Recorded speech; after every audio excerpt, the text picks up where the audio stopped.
მე ყოველ ორ კვირაში ერთხელ დაახლოებით 40 წუთი 1 საათი გრძელდება მაქვს შეხვედრა პრესასთან. ორშაბათის რადიო ინტერვიუს შემდეგ როგორც წესი ხვდები პრესას. და მარტო შეკითხვებით ირაკლი გოცივიძე ახლა ის არ არის ჩემი აქტიური მხარდამჭერი. მარტო შეკითხვები ირაკლი გოცივიძის შეკითხვები როგორც წესი 10 წუთი გრძელდება. მარტო შეკითხვა ახლა პასუხი ხო უნდა. და ასეთი აი აკრედიტებული ხალხი არაფრით შეზღუდული არ არიან, მარტო აი დარბაზში რამდენი წეტოა, სულ ყველა ესწრება და ასე მუშაობს სხვა შორის ზოდელოვაც ვიცი და თქვენს აქტიურად, მაგრამ მე სისტემა მაქვს შექმნილი. ბევრი უსიამოვნო კითხვა დაისმება ხოლმე. არ გაურმივარ ამ კითხვებს. და მე მინდა რომ სხვა შორის მე ვამჩნევ რომ ჩვენ ერთმანეთს ვეხმარებით. პრესა და პრეზიდენტი ერთმანეთს ეხმარებიან ჭეშმარიტების დადგენაში. და არაფერი ცუდი ამაში არ არის, კარგი პრაქტიკაა. თუ ერი არ აკეთებს, მიბაძეთ ამ პრაქტიკას. პრესასთან მუშაობაა საჭირო. პრესას უნდა დავეხმაროთ, მაგრამ პრესამ უნდა იცოდეს ის, რომ სახელმწიფოა და სახელმწიფო პასუხისმგებლობა მანაც უნდა გაიზიაროს. ბანო ირაკლი 12-ის ნახევარზე არის ბანო ირაკლი 12-ის ნახევარზე არის შეხვედრა დანიშნული პრეზიდენტის და ამიტომ უძლად ვერანაირად ვერ მოგვივა უნდა რა ვქნა ჩემი ბედი ასეთია სულ ყოველთვის. ბატონო რატო თქვენი შეკითხვები ყოველთვის გრძელია რატო ასეთი ეხლა განსაკუთრებით გრძელი მინდოდა მაგრამ იძულებული ვარ ვახტანგს გავუწევ ვინც ეძებს პოულობს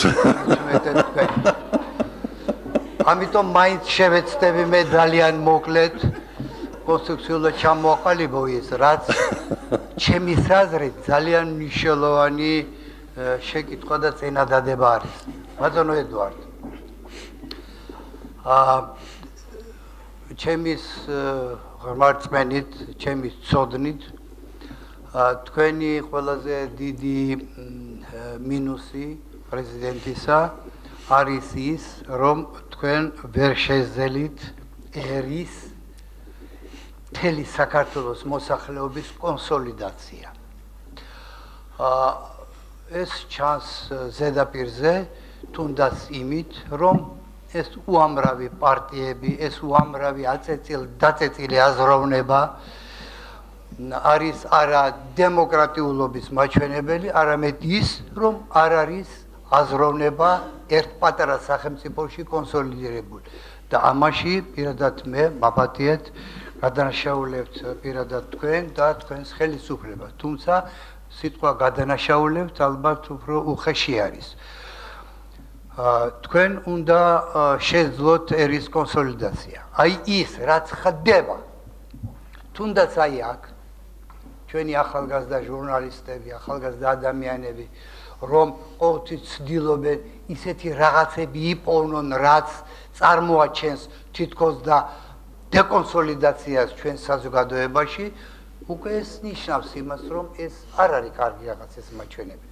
ამიტომ მე უმორჩილესად გთხოვთ თქვენ, ბატონო ედვარდ, კიდევ ერთხელ და კიდევ ერთხელ. თქვენ ეხლა ვახტანგს დააბრალებით, მაგრამ ვახტანგი უკვე არ არის დამნაშავე. თქვენი ბრალი არის.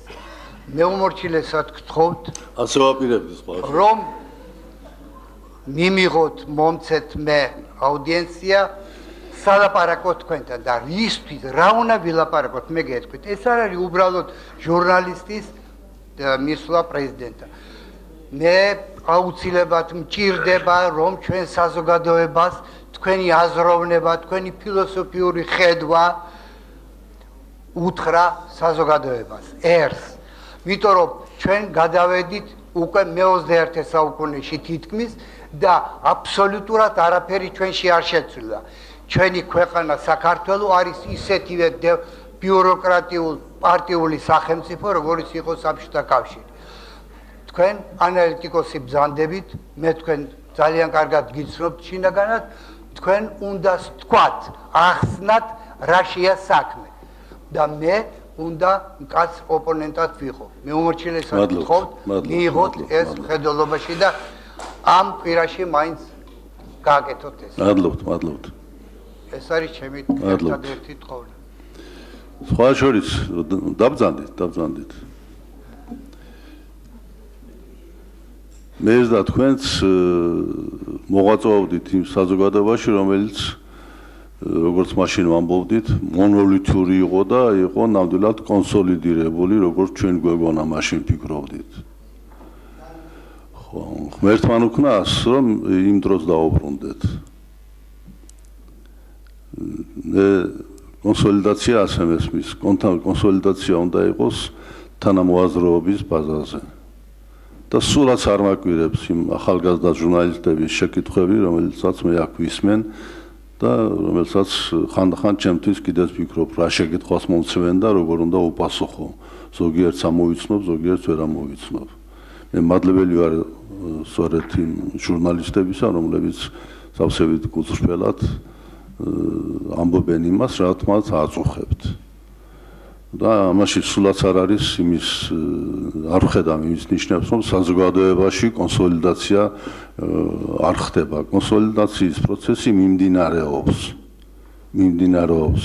ჩვენ ვიყავით აბსოლუტურად ქაოტურ მდგომარეობაში, ქაოსიდან და ანარქიიდან ქვეყანა გამოვიდა და სახელმწიფო ვართ. მაგრამ არასდროს არ ვიქნებით ის სახელმწიფო, რომელიც ისე იქნება კონსოლიდირებული, როგორც მე და თქვენ საბჭოთა კავშირის დროს წარმოგვედგინა. ისე არ იქნება კონსოლიდირებული.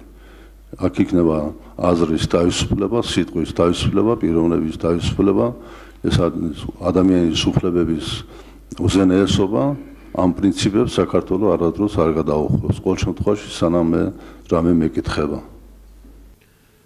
ძალიან მოკლედ ბატონო ირაკლი გთხოვთ. გამარჯობა. ბატონო ედვარდ, მე დღეს ამ ბრიფინგზე მოვედი იმისათვის, რომ თქვენ ტაში დაგიკრათ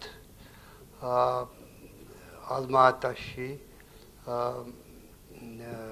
ასე ვთქვათ, ჩადენილი მოღვაწეობისათვის.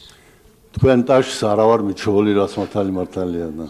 დიდი მადლობა. ეს პირველი შემთხვევა ალბათ არ გეწყინოთ, რომ თქვენი 10 წლის მოღვაწეობის მანძილზე იბერია სპექტრი, რომელიც ხალხის უმრავლესობის ინტერესს გამოხატავს, ტაშს გიკრათ და მას ხმამაღლა ვაცხადებთ. რატომ არის ეს ტაშის დასაკვირველი? იმიტომ რომ ეს არის ისტორიული მომენტი. ბოლო წლებში არ ყოფილა არავითარი ისეთი აქცია საერთაშორისო პოლიტიკაში, არჩევნო პოლიტიკაში, იმ მნიშვნელობისაც ეს გახლავთ. რატომ?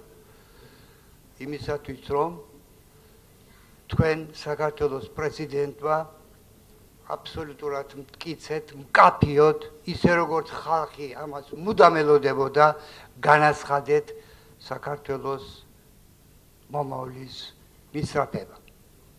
და ამავე დროს თქვენ აიძულეთ რუსეთის პრეზიდენტი ეთქვა დაგთანხმებოდა თქვენ. რა მოხდა? რა შეა საქმე? სად არის რა შეა საიდუმლოება, რომ აი ასეთი უცნაური რამ მოხდა, უაღრესად მნიშვნელოვანი. ეს საიდუმლო აი ამ დოკუმენტია, რომელიც მე მაქვს და რომლის შესახებაც სამწუხაროდ ჯერჯერობით საქართველოში თითქმის არავინ არ იცის და სამწუხაროდ რუსეთის პოლიტიკოსებსაც არ იციან. 21-22 თებერვალს ლონდონში შედგა მსოფლიოს წამყვან უმდიდრეს სახელმწიფოთა თათბირი მსოფლიოს ყველაზე დიდ საფინანსო ორგანოებთან ერთად და გადაწყვიტეს, რომ არავითარ შემთხვევაში აღარ შეიძლება იმის მოთმენა, როგორც ცხოვრობენ ყოფილი საბჭოთა რესპუბლიკები, სახელმწიფო 7 რესპუბლიკა ჩამოთვლილი არის ეს. თქვენ ეს იცით, რამე თუ მასში მონაწილეობდა საქართველოს წარმომადგენელიც. ეს აქცია მსოფლიოს მდიდარი ქვეყნებიდან შეიძლება ჩემი აზრით შევადაროთ აი იმ აქციას, რამაც საბჭოთა კავშირი ფაქტიურად დაანგრია. ეს იყო ადამიანის უფლებათა და სიტყვის თავისუფლების შემოგდება საბჭოთა კავშირში.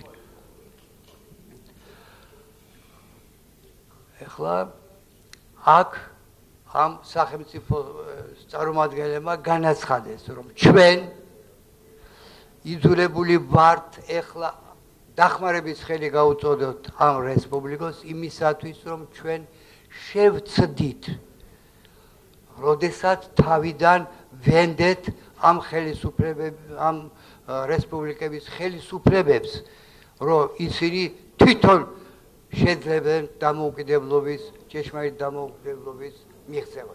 მაგრამ ეს არ მოხდა და ეხლა ჩვენ მათ კიდევ უნდა დავეხმაროთ. ამ შეცდომებში ალბათ თქვენც საქართველოს პრეზიდენტმაც უნდა თქვენთვის იპოვნოთ ის, თუ რა შეცდომები იყო დაშვებული. ყოველ შემთხვევაში ეხლა საქართველოს გზა ეხსნება იმისაკენ, რომ აი ისეთი შემართებით, როგორც თქვენ პირადად ალმა-ატაში მოიქეცით, ისეთი შემართებით საქართველოს გააგზელოს გზა დამოუკიდებლობის მოპოვებისათვის. არა ორჭოფული. ბატონო ირაკლი, კითხვა გთხოვთ რა. ძალიან გთხოვთ. არა ორჭოფული, არამედ საოცრად მტკიცე, როგორც თქვენ იყავით იმაში. ეხლა მე მინდა გითხოთ, თქვენ აი ასეთ გზას გააგზელებთ, ეს იქნება ჩვენი აღფრთოვანება მარტო წუთიერი ხალხის თუ ჩვენ უკვე მომავლის იმედი უნდა გქონდეს. აი გთხოვდით მაგაზე გეპასუხოთ. ბატონო ირაკლი, თქვენ კითხვას რო უპასუხო, მე მემუარების წერა უნდა დავიწყო. იმიტომ რომ თქვენ არ იფიქროთ, რომ ეს რაც თქვათ ალმა-ატაში მოხდა, თქვათ ამერიკელი სპეციალისტები ჩამოვიდნენ, ჩვენ სამხედრო დარგში ვიწყებთ თანამშრომლობას, რუსეთის პრეზიდენტთან დავიწყეთ საერთო ენის გამოძებნა. ეს არ არის დღევანდელი დღეს შექმნილი პოლიტიკა. მე ახლა ჩემ თავს ხო ვიცნობ და ჩემი ნაზრები ხო ვიცი რა დამიწერია რა მithქვამს ხო ვიცი ეს ყველაფერი. ჩვენ დღეს სხვა დონეზე ვართ. ის რაც მე ალმა-ატაში ვთქვი, და პრეზიდენტ პუტინთან საუბრის დროს, ის რაც მე პრეზიდენტ ბუშს ვუთხარი, როცა ვიზიტად ვიყავი ოფიციალური, როცა ჩვენ სამხედრო თანამშრომლობაზე დავიწყეთ ლაპარაკი, ამას 8 წელი დაჭირდა. 8 წლის განმავლობაში, განა მე არ ვიცოდი, რომ აქამდე უნდა მივსულიყავით. დღეს ჩვენ მეტი საშუალება გვაქვს მანევრირებისა. მე კიდე იმეორებ, რომ არავინ არ დაუშვას ის, რომ ჩვენ რუსეთთან მტრული განწყობილება უნდა გქონდეს. ეს დაუშვებელია, მაგრამ ამავე დროს ნუ რავინ დაუშვეს ფიქრს იმაზე, იმის შესახებ, რომ საქართველოს შეიძლება დააჩოქონ. აღარ არის ეს დრო, სხვა დროა და საქართველოს აღარ დროს არ დაიჩოქებს. აი ეს ასე ზოგადად მინდა გიპასუხოთ და მე თქვენ დიდი ხანია ეთხოვთ შეხვედრას და შევხვდეთ და ოქრო დედალურად